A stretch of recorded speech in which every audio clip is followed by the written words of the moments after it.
తిరుమలలో శ్రీవెంకటేశ్వర స్వామివారు నిలబడి భక్తులకు దర్శనమిస్తారు. ప్రపంచంలోనే మరెక్కడా లేని విధంగా దేవుడే దిగివచ్చి రాజభోగంతో కూర్చుని దర్శనమిచ్చే అద్భుత క్షేత్రం గురించి మీకు తెలుసా? అసలు స్వామివారు అక్కడ ఎందుకు కూర్చున్నారు? ఆ ఆలయం వెనుక ఉన్న ఆసక్తికరమైన కథ తెలుసుకుందాం. చిత్తూరు జిల్లా శ్రీకాళహస్తికి సమీపంలో ఉన్న తొండమనాడు శ్రీ ప్రసన్న వెంకటేశ్వర స్వామి ఆలయం ఒక అత్యంత విశిష్టమైన పుణ్యక్షేత్రం.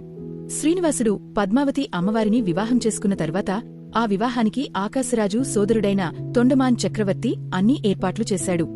స్వామివారిపై ఉన్న భక్తితో తొండమానుడు తిరుమలపైన ఆనంద నిలయం అనే ఆలయాన్ని నిర్మించాడు.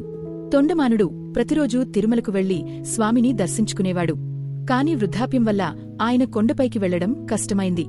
తన భక్తుడి బాధను గమనించిన వెంకటేశ్వర స్వామి స్వయంగా శ్రీదేవి, భూదేవి సమేతంగా తొండమానుడి కోటకు వచ్చాడు.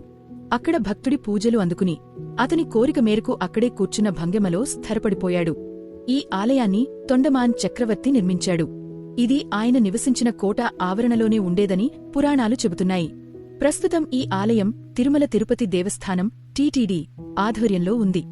ఆలయ విశేషాలు, రహస్యాలు తెలుసుకుందాం. 1. ప్రపంచంలో ఎక్కడా లేని విధంగా ఇక్కడ వెంకటేశ్వర స్వామివారు కూర్చున్న భంగమలో తన 2 భార్యలతో కలిసి దర్శనమిస్తారు. సాధారణంగా అన్ని చోట్లా స్వామి నిలుచుని ఉంటారు. 2. ఇక్కడ స్వామివారికి 4 చేతులు ఉంటాయి. ఒక చేతితో అభయహస్తం, మరో చేతితో యోగముద్ర, మిగిలిన 2 చేతులతో శంఖు చక్రాలు ధరించి ఉంటారు. 3. తిరుమలలో ఉండే గర్భాలయ గోపురం ఆనంద నిలయం ఏ ఆకారంలో ఉంటుందో ఈ తొండమనాడు ఆలయ గోపురం కూడా సరిగ్గా అలాగే ఉంటుంది. 4. తిరుమలలోని ఆకాశగంగా, కపలతీర్థం నుండి వచ్చే జలాలు ఒక కాలువ ద్వారా ఇక్కడి చెరువులోకి, తామరగుంట చేరేలా ఆ కాలంలోనే ఏర్పాట్లు చేశారు. ఆ నీటితోనే స్వామికి అభిషేకం జరుగుతుంది. 5. పెళ్లికానివారు ఈ స్వామిని దర్శించుకుంటే త్వరగా వివాహం జరుగుతుందని, దంపతుల మధ్య కలహాలు తొలగిపోతాయని భక్తుల నమ్మకం. ఇలాంటి మరిన్ని చారిత్రాత్మక కథలు తెలుసుకోవడానికి వీడియోకి లైక్ చెయ్యండి. మా లేటెస్ట్ వీడియోస్ కోసం ఛానల్ సబ్స్క్రైబ్ చేసుకోండి. పక్కనే ఉన్న బెల్ ఐకాన్ క్లిక్ చేయండి.